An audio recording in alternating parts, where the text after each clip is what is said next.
Hey, welcome back. So this is the first time you're watching this, but this is the third time we're recording this because we tried to do this on an NES. But real quick, the first annual robot tournament was held because this story is very important. With 8 of the world's most powerful robots, but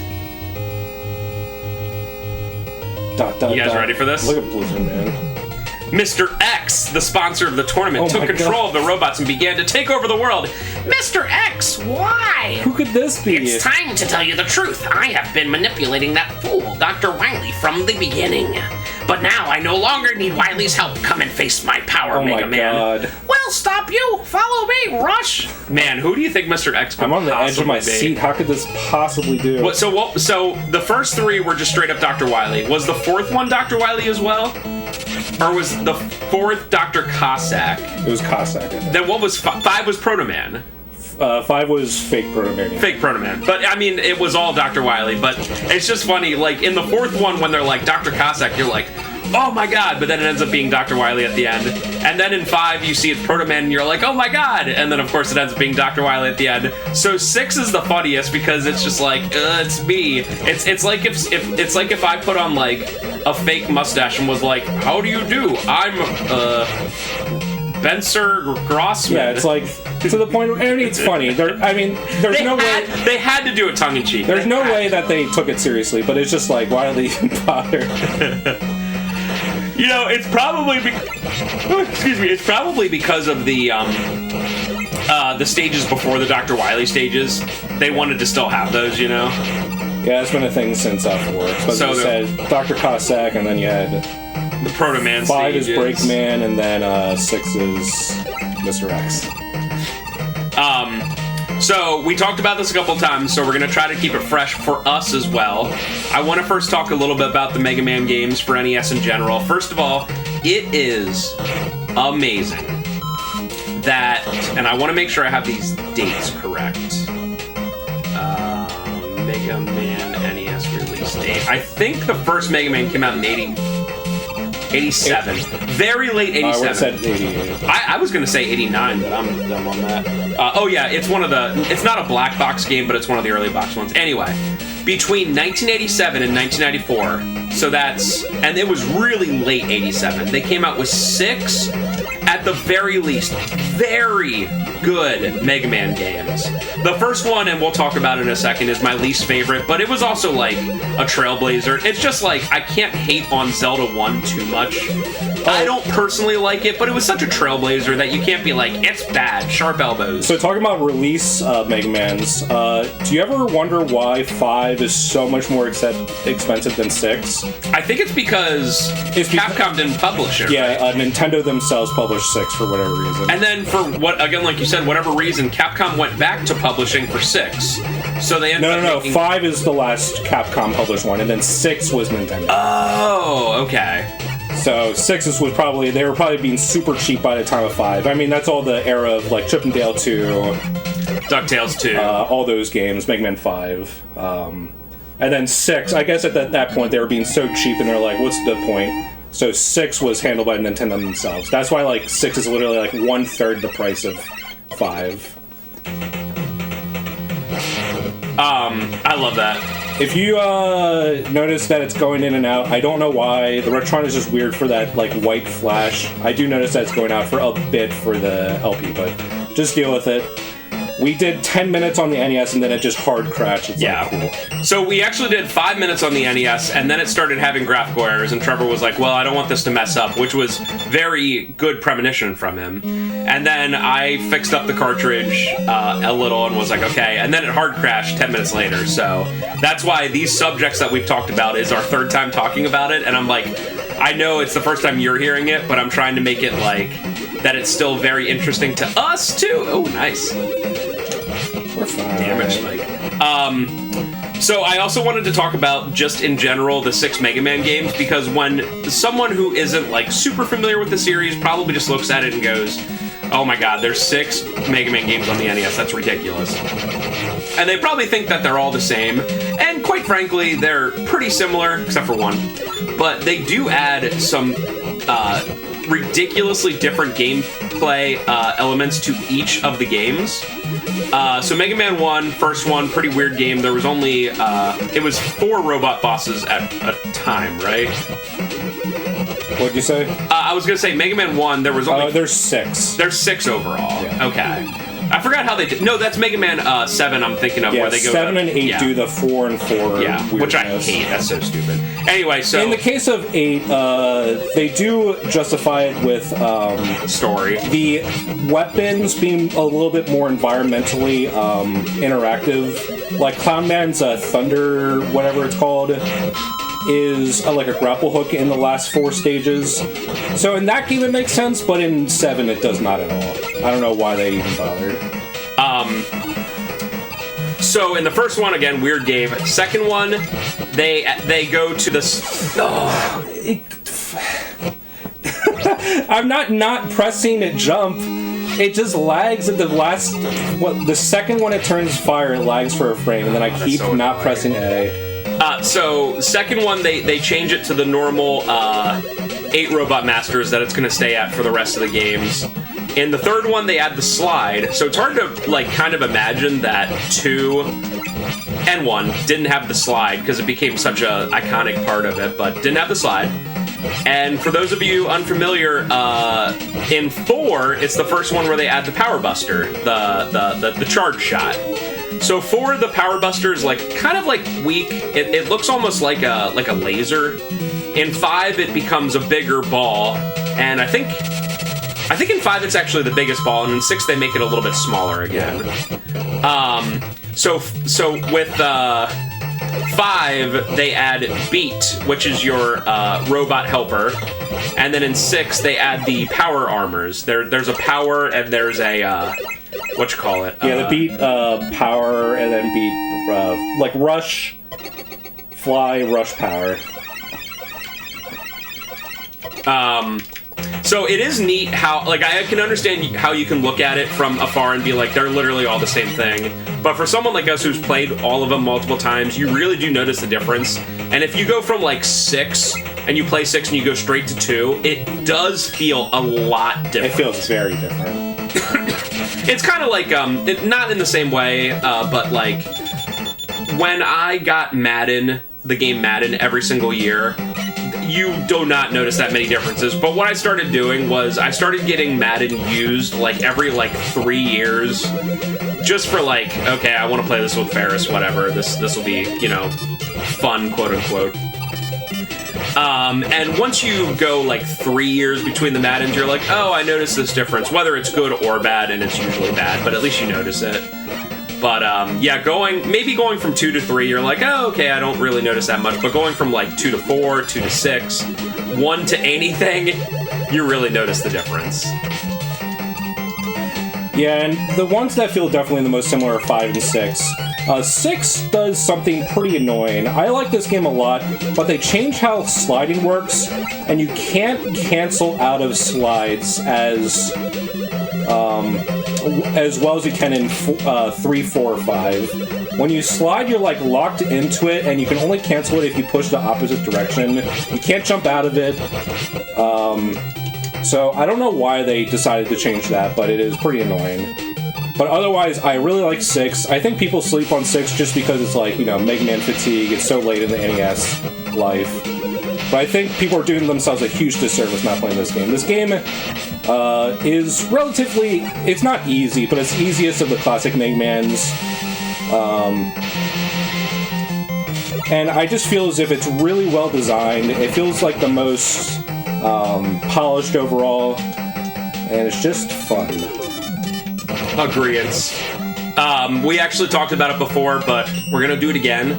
I'm gonna rank all 6 of the Mega Man games for the NES, and then Trev's going to vehemently disagree with me. I mean, our opinion is it's pretty close. Alright, so I'm gonna do best to worst.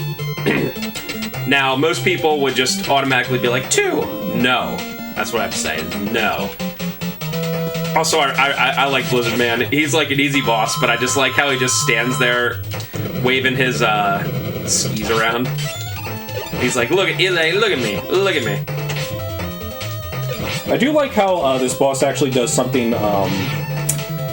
in favor of his theme. There are some bosses in this game that are just weird. Like Centaur Man, it's like, what do you do with a centaur? And it's like, he teleports and controls time. It's like, okay. I feel like Centaur Man should, like, doesn't he have like a big like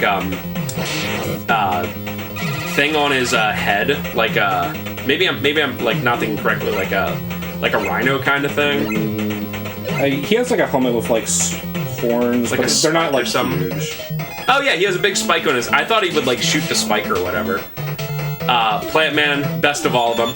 Anyway, so starting with best, my favorite is 3.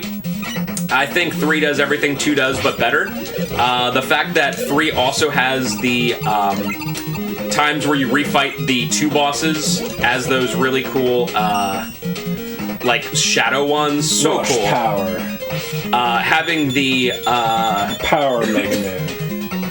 Having the the slide is super helpful. It's hard to go back to not having the slide. So, love that one first. That's my first.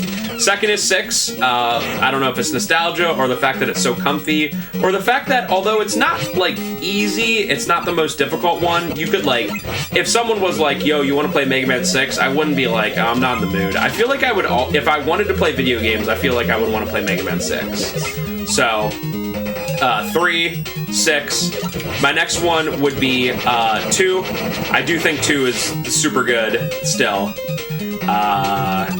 Iconic, great soundtrack. Well, they all have great soundtracks. Next up would be 4.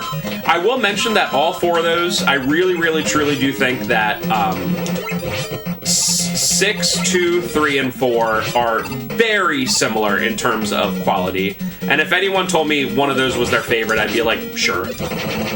Next up would be 5. I think it is the most boring and most forgettable. It's solid. There's some good stages, but it's just...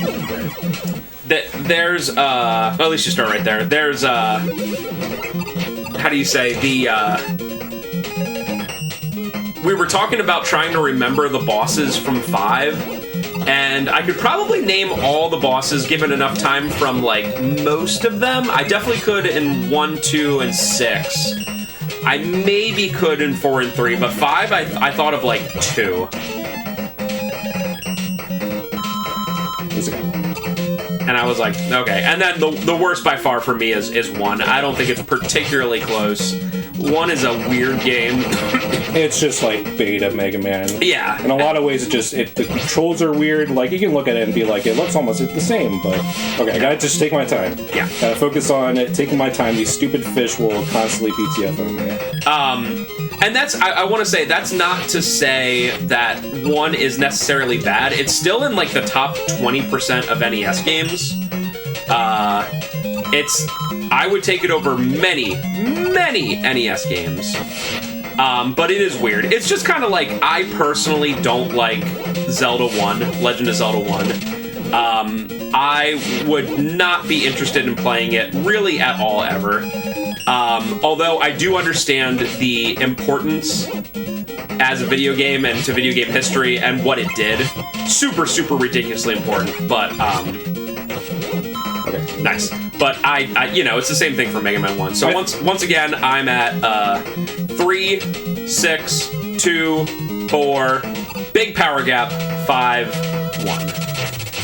I don't think we mentioned it this sit down, but this game has really easy bosses, but it has pretty tricky stages. I mean, this stage was really tricky.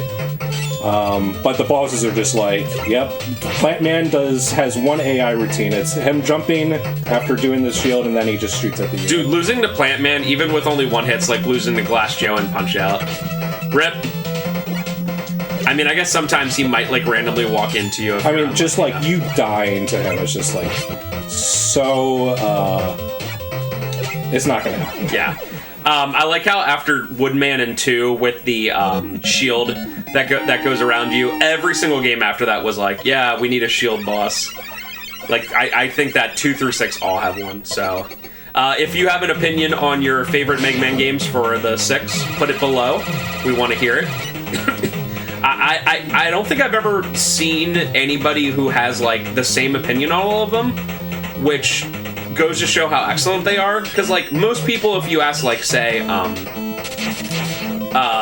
Star Wars, like rank the Star Wars movies, most of the lists will be pretty close. Like most of the lists will be like best is 5, you know, and hopefully they say the worst is 9 or 2.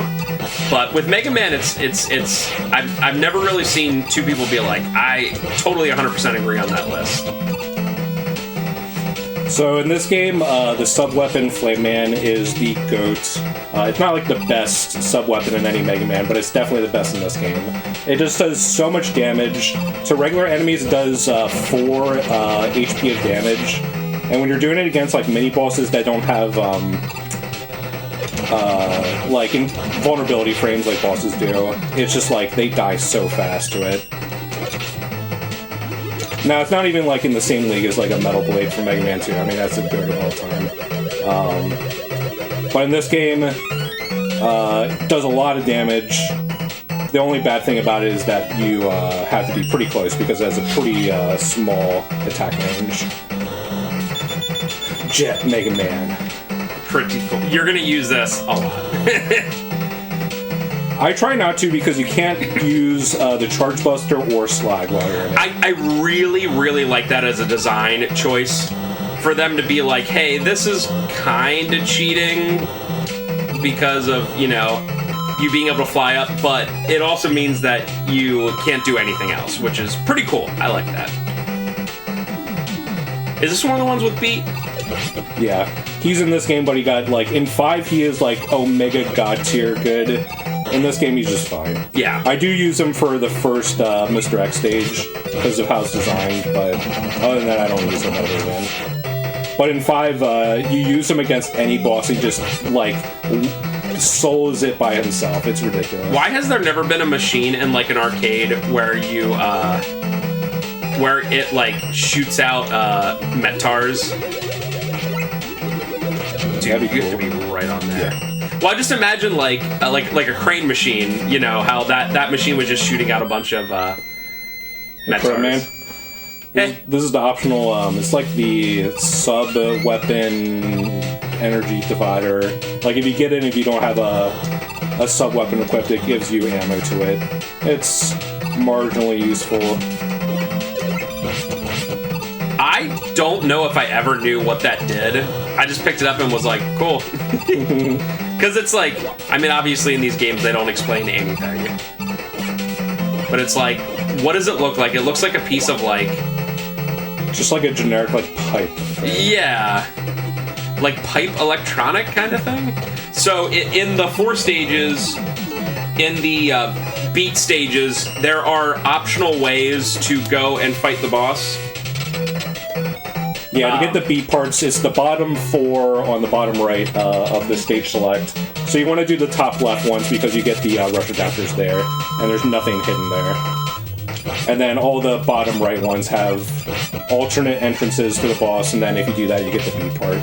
Kind of esoteric, but it's fun.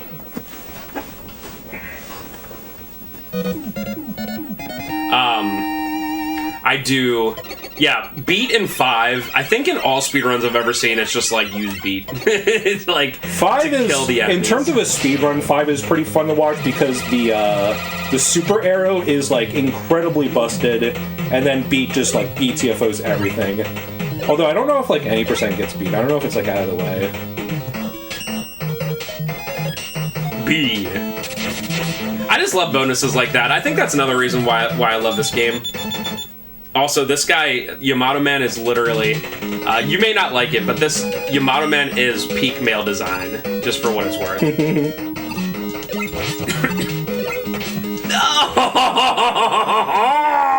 We good. Yeah, playing this game without game overing is actually pretty difficult, because you just, like... You don't die from, like, enemies, you just die from, like, falling down a pit. Yeah. Pit, or there's a couple stages in here, if I recall, that they're pretty... a lot of spikes. So pretty brutal. But yeah, this one's a lot different than some of the other ones. You really don't lose all of your life. Like in Mega Man 1, most of the lives you're gonna lose are just losing all your entire life bar. Yep. Whereas in this one, it's mostly gonna be... like 4, 5, and 6, you're probably just gonna die from stage hazards. But in 1, 2, and 3, you're probably going to die from just, like, enemy gauntlets. Especially 3. That's, like, all the levels, where it's just, like, not much actual level design. They just, like, have so many enemies go after you. So I don't think I ever said my favorite Mega Mans, because I was focusing on not dying, but my favorite is 6, and then I really like 4 because of the level design. It has problems, but I still really like it. Then I like 2, then... yeah, 6, 4, 2, 3, 5, 1. I do like 3, but there's some problems that I have with it. First of all, the Wily stages are pretty crappy in 3. And the other thing is that 3 is definitely like one of the harder ones. And it's because you don't have the charge shot yet. Just in case. Yeah, that's smart. And... didn't. Whatever. You have way more E-tanks than lives in this game. Yeah. That's why I skipped literally the one in this stage. The other problem with 3 is, I brought this up the last sit down, but in 3, there's only 2 Robot Masters that take 2 damage from the regular pellet Mega Man shots. And that is Magnet Man and Top Man. So when you're playing that game, you virtually can't choose the other 6 Robot Masters at your first stage, because it's just too hard. Especially if you're just going in blind. A blind 3 playthrough without looking up the weakness order is probably not fun. Just because like this music. 6 of the Robot Masters are just too hard to finish. I do want that life. The music in this uses so well. Like the percussion, quote unquote percussion, so well. It doesn't have as high highs as 3, and I do like. No, it doesn't have as high highs as 2, and I also really like 3, but this game might have the most consistent soundtrack. One thing I will say to you folks who say that 2 is your favorite Mega Man, there's one fatal flaw in Mega Man 2, and that it has literally the worst boss in any Mega Man, probably ever. Probably including, like, the less good Mega Mans, like, you know, some of the 7s and 8s, whatever you think about them. And that's that one Wily boss where it automatically shoots at you, and it's just like, I don't even know how do you explain that boss.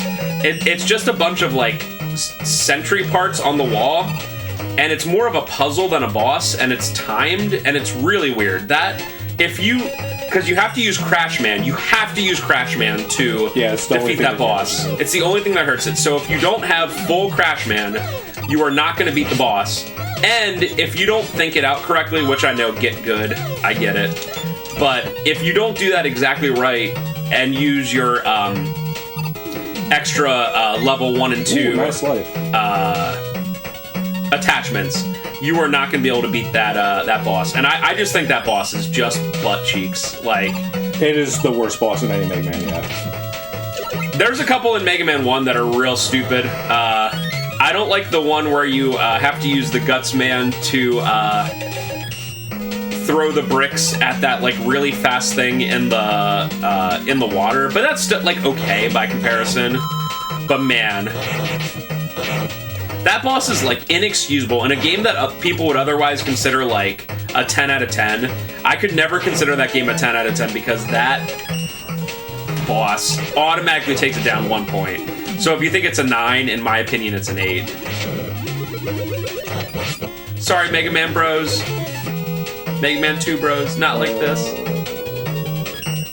Also, the Silver Tomahawk is like my favorite weapon, besides like besides Metal Man, obviously.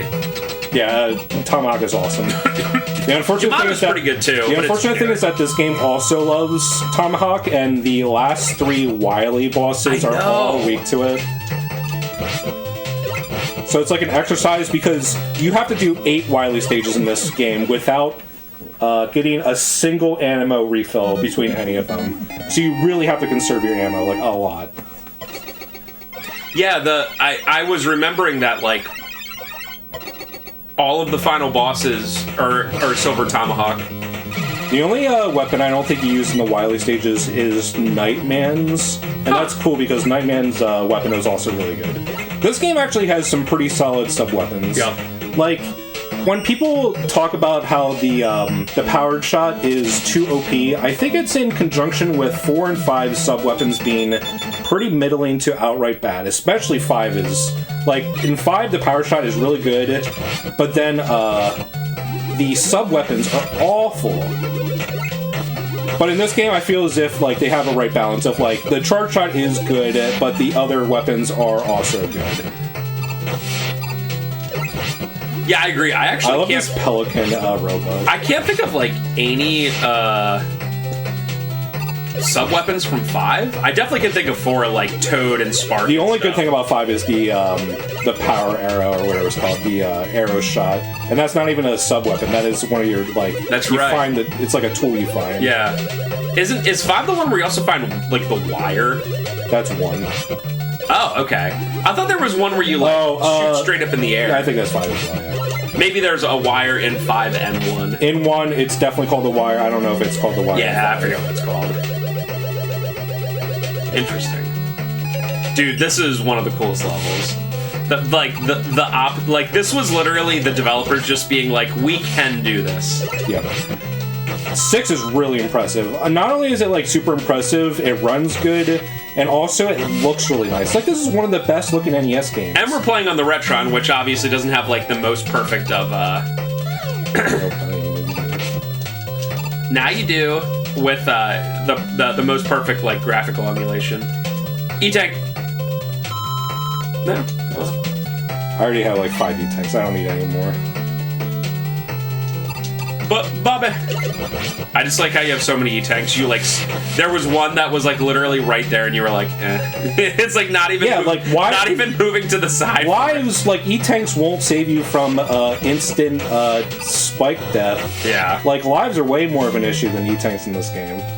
But even this background moving, like this game is very impressive. Yeah.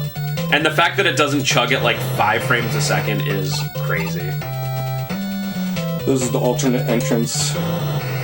Some of the alternate entrances are pretty difficult. The last 2, Nightman and this one, are like I think with Nightman it's just have power, and with this it's just have jet. That's all you have to do. Yeah, I guess Tomahawk Man is the most complicated. Yeah. None of them are like that. You have to go like way out of your way. By the way, when I used to play, I want to act like it's a thing where I don't play anymore. When I used to play this game a lot, I would always start with Centaur Man. Yes, I remember that. This is a very nostalgic game for me because I just remember watching Spencer play this game all the time as kids. We had an NES top loader that was so heavily abused it barely worked. And, I don't know, we just played Mega Man 6 all the time on it.